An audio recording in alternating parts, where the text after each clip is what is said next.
Assalamualaikum warahmatullahi wabarakatuh. Perkenalkan, nama saya Nurul Amini. Di sini saya mewakili kelompok saya bersama Sandra Mega Lestari. Di sini saya akan menjelaskan tentang materi pelaku ekonomi dan circular flow diagram. Yang di sini saya akan menjelaskan tentang pengertian dari pelaku ekonomi. Nah, teman-teman sudah tahu belum pengertian dari pelaku ekonomi? Di sini saya akan menjelaskan apa sih pelaku ekonomi.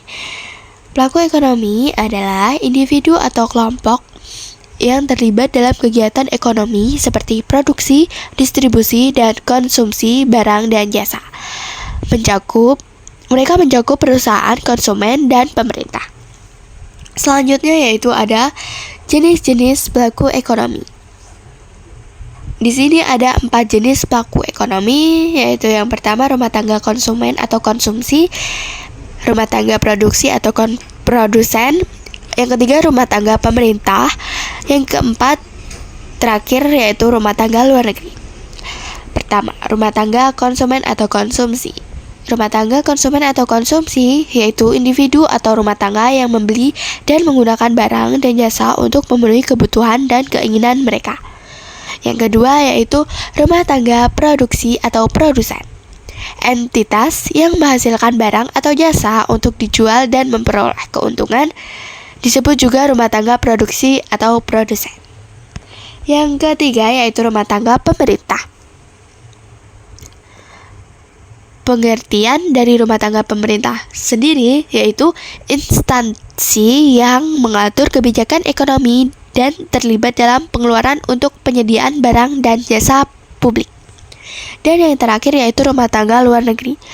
Arus barang dan jasa yang masuk dalam luar negeri ke dalam negeri disebut impor, atau juga disebut dengan orang-orang atau lembaga yang melakukan kegiatan ekspor dan impor.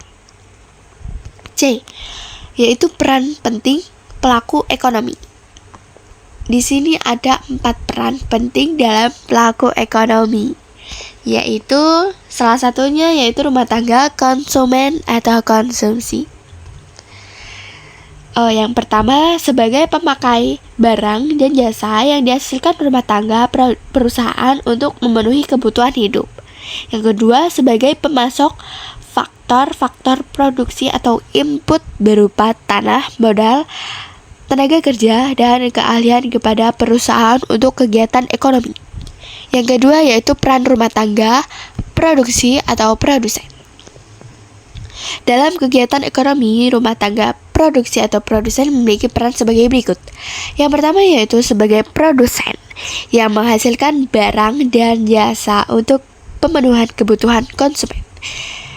Produksi barang dan jasa yang dilakukan produsen menggunakan faktor-faktor produksi dari rumah tangga konsumen.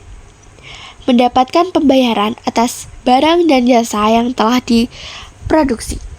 Memberikan faktor-faktor produksi agar dapat menghasilkan barang atau jasa dari rumah tangga konsumen.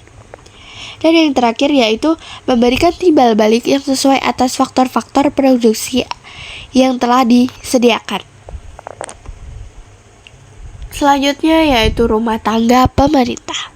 Peran rumah tangga pemerintah sendiri yaitu satu sebagai produsen, sebagai konsumen, dan yang terakhir yaitu sebagai regulator atau pengendali.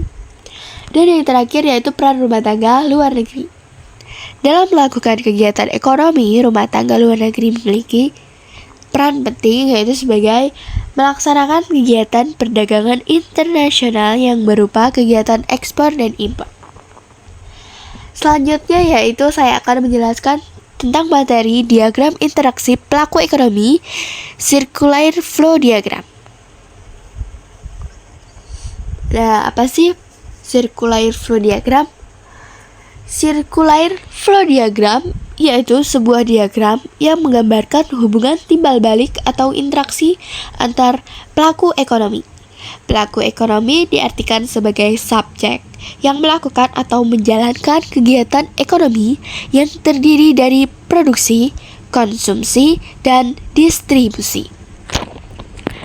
Selanjutnya, manfaat circular flow diagram.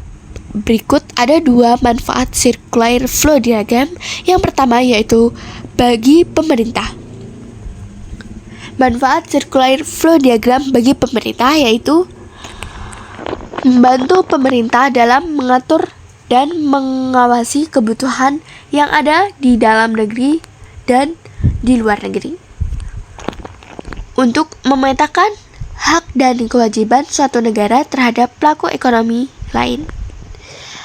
Yang kedua yaitu manfaat circular flow diagram bagi masyarakat, yaitu untuk mengetahui sumber-sumber penghasilan produksi yang dibutuhkan dan untuk mengetahui lokasi produksi yang efisien dalam rangka menawarkan faktor produksi.